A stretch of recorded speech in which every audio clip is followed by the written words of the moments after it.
totalt sindssygt. Det er det vildeste, jeg nogensinde har prøvet. Altså alle folk, de klappede bare sådan...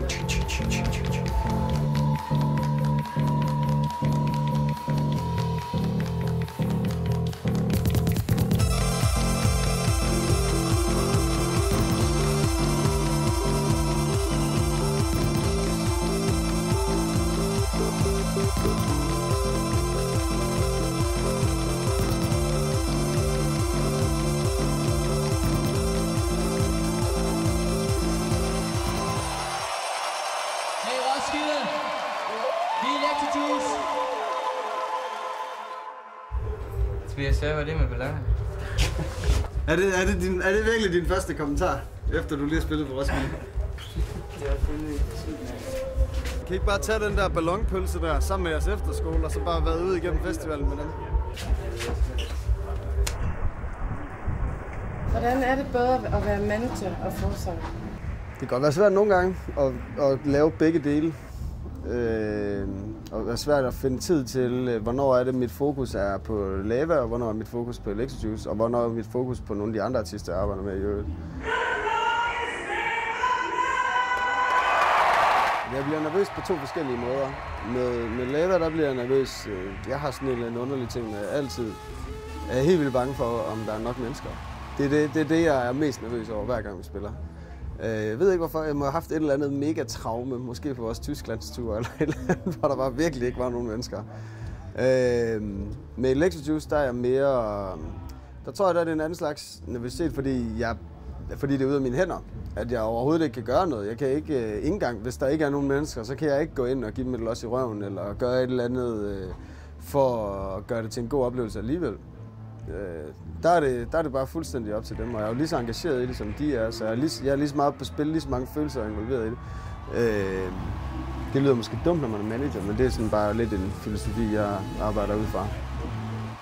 Jeg ved ikke, om jeg er blevet en anderledes frontfigur på den måde, eller altså som sådan af at være manager, men det går op for mig, at man ikke behøver at stå og slå koldbøtter og konstant underholde. At man godt nogle gange må lade musikken tale for sig selv.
Hej Thijs. Ja, det synes jeg. Jeg står lige midt i... Jeg er på Rust nu. Vi skal spille på Roskilde i aften. Og så er der på Arena. Det er det her 40 års jubilæumssæt.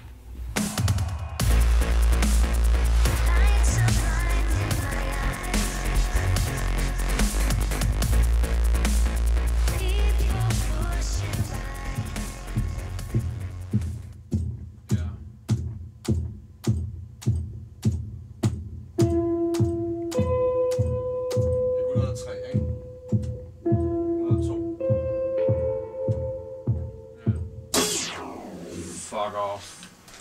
Kaffe.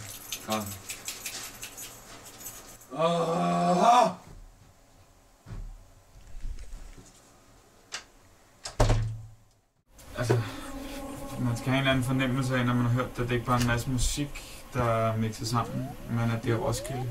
Og en af de måder, vi tror, man kan give folk det indtryk, det er ved at placere det. Det var Roskilde startede i starten af koncerten, og så i hvert fald i et eller andet omfang følge kronologien i noget tid. Og allerbedst, hvis man kunne gøre det helt op til 90'erne, hvor det hele alligevel flyder sammen musikalsk. Og bliver Samlet og genre på kryds og tværs.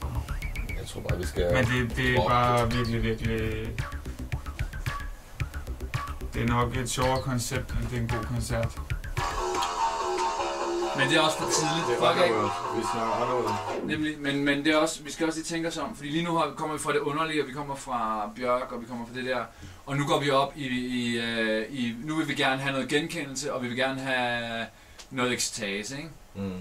Og derfor så har vi Underworld, og vi har Blinded by the Light, som bliver et smæk i hovedet på folk. I Underworld skal vi aldrig helt op i det der... Jamen det gemmer vi. Vi gemmer det til senere. Der er lang vej nu. Vi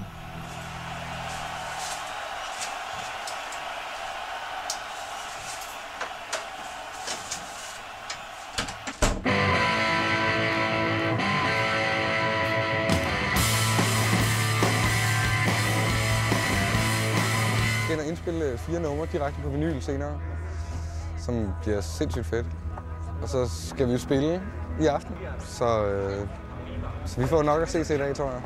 Det med vinyl, det passer fedt til os. Vi optog jo vores plade sådan fuldstændig analogt, og ligesom i gamle dage. Og vores plade er selvfølgelig også udkommet på vinyl. Altså, der er noget specielt og noget følelse og noget karisma ved en rigtig vinyl. Jeg tror, det bliver skide sjovt, men jeg aner ikke, hvad der skal foregå. Så er Diamanthovedet i vores vinylplade. Og Tax er klar til at spille en lille koncert her for jer, som forsmag på deres store koncert. Kl. 21 over i pavillonteltet. Det er rigtig dejligt at se jer. Velkommen til